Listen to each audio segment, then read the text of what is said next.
Chia seed ফালাক food থেকে order করেছিলাম। মোরগ ঠিকই আছে, ইনটেক একদম। এখন আপনাকে একটা জিনিস দেখাই, এটার ভিতরের পরিস্থিতি কেমন হতে পারে বা কেমন।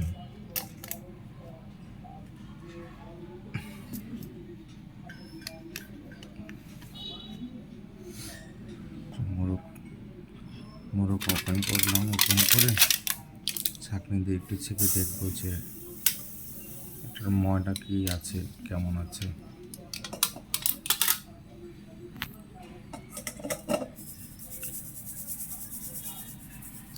ভালো করে খেয়াল করবেন, নিচে কিন্তু কিছু কিছু ময়লা বা চিয়া সিডের ছোটো ছোটো দানা নিচে ঝরে যাচ্ছে। আমি আরেকটু ভালো করে নিয়ে নিচ্ছি।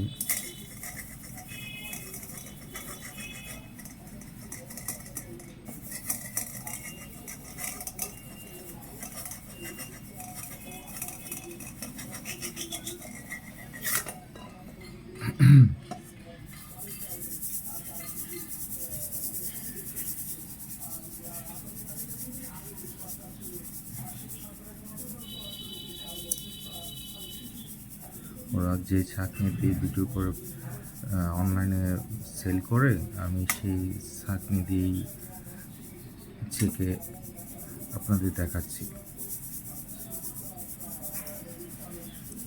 মোটামুটি অনেকক্ষণ জাগানো হলো, এবার দেখুন এটার কী অবস্থা। বাকি অংশটুকু, উপরের অংশটুকু এখানে ঢেলে দিলাম, ঠিক আছে। আর এটার অংশটা দেখেন, এই তারা তো বলে যে একটা কিছু ময়লা কিছুই থাকবে না, ঠিক আছে। একটা অংশ থেকে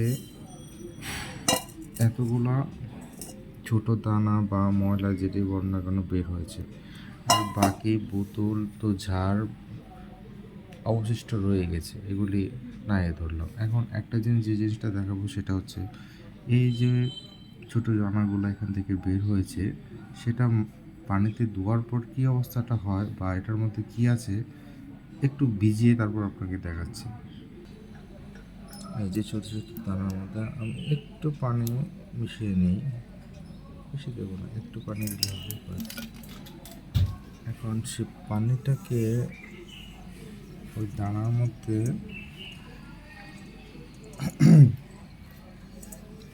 কিছুক্ষণ নাড়াচাড়া করিয়ে দেখাই।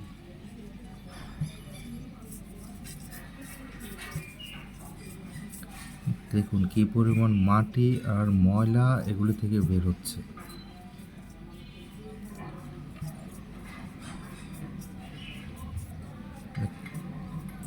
আপনারা স্পষ্ট দেখতে পাচ্ছেন কি না আমার বুঝতে পারছি না, বাট এই যে দেখুন কত মাটি আর ময়লা, ঘোলা পানি এইটুকু অংশ থেকে বের হয়েছে। আমি কিন্তু সম্পূর্ণ জার জাগিনি, জাস্ট একটু আপনাদের দেখানোর জন্য একটু জার ওপেন করে তারপর দেখিয়েছি। এই হচ্ছে আমাদের অনলাইনে বিজনেসের আমাদের ঠকানোর যত রাস্তা, আর আমরা ঠকে যাই। এই যে দেখুন কত ময়লা, কত মাটি, এতটুকু অংশ থেকে যদি এতগুলো মাটি, এতগুলো ময়লা বের হয়ে আসে, আর বাকি অংশ থেকে কি আমাদের পেরে যাচ্ছে, এটা আপনাদের কাছে আমার প্রশ্ন থেকে গেল।